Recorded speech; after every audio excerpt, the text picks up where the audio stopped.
Hi, this is Ray Wallace at Homebridge Financial. Today, I want to talk to you about non-QM mortgages. Um, QM stands for qualified mortgage, and non-QM.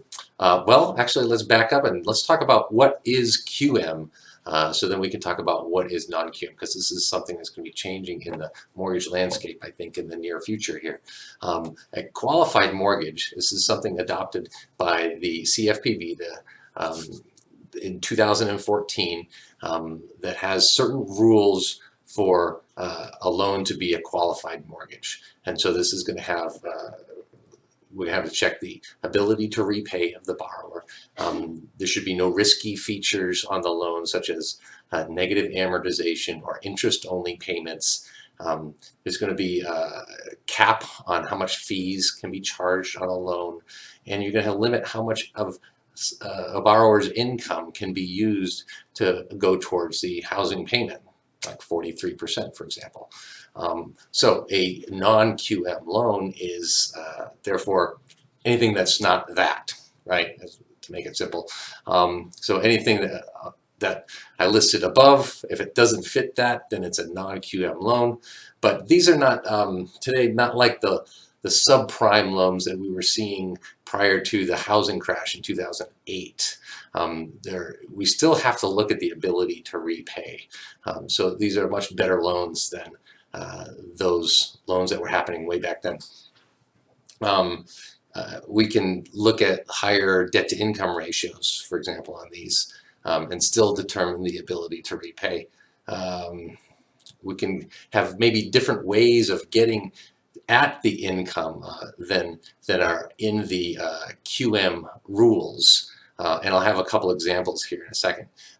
Some of the types of loans you might see in a non-QM arena are going to be like an investor cash flow loan. This is a loan where we use for an investment property, use the rents that would be received on that investment property to qualify for the payment on the mortgage. So that's something that we can do.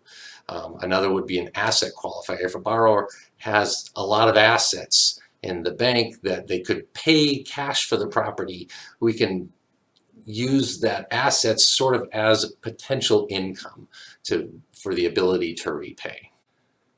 A third type of non-QM is going to be the bank statement loan.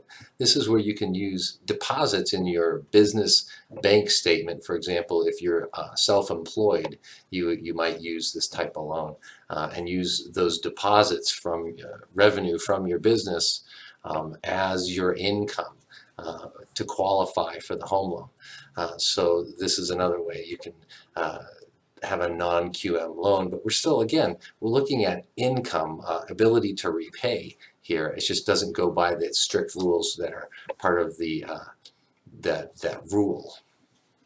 Some other features of non-QM loans might be, say, how many years of tax returns are required to produce for the loan. Maybe 1 year instead of 2 on a non-QM loan.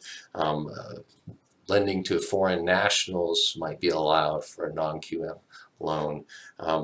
Time since you've had an event such as a bankruptcy or foreclosure can be changed. Usually in this kind of things, there's compensating factors in that if you're going to do less time from a bankruptcy, they may require a higher down payment to compensate for that, for example. But this would be a non-QM loan that someone might be able to do. I hope these tips about non-QM loans are helpful. Please like, share, and subscribe, and do comment below. I'd love to hear some more ideas of what types of videos you'd like to see in the future. Have a great day. Bye.